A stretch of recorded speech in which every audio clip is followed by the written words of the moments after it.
नमस्कार मित्रांनो, जय शिवराय.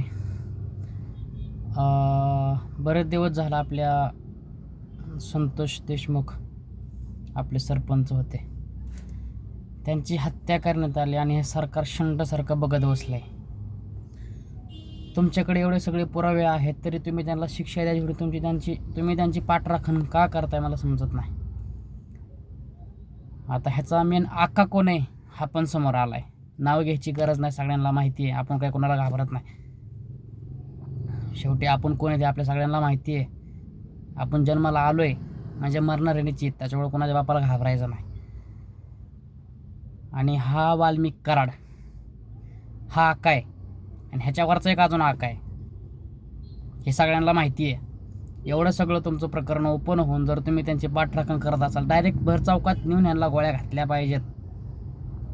अरे लाजा वाटा पाहिजे तुम्हाला हरामखोरांनो. तो माणूस पाणी मागतोय रे तुम्हाला, तुम्ही मुत्ता त्याच्या तोंडावरती. डोळ्यात पाणी येते आमच्या, पाणी. असले फोटो बघितले ना, राग नाही सांगते. फक्त तुम्ही आमच्या समोर या.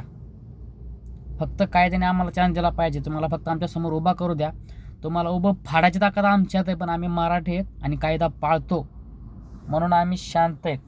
आणि आम्ही शांत आहे त्याचा अर्थ असा समजा आम्ही शांत आहेत, संत नाही आहे आम्ही.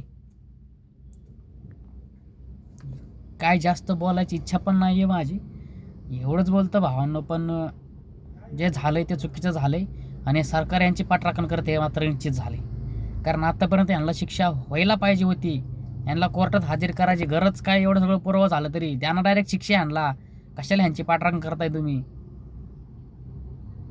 आणि कोण असतील यांचे पाठराख यांचे समर्थक बघताय व्हिडिओ ना, काय करायचे करून घ्या, काय फरक नाही पडणार. यांच्यात आज नाही उद्या मारायचे. या पुढं बघतो.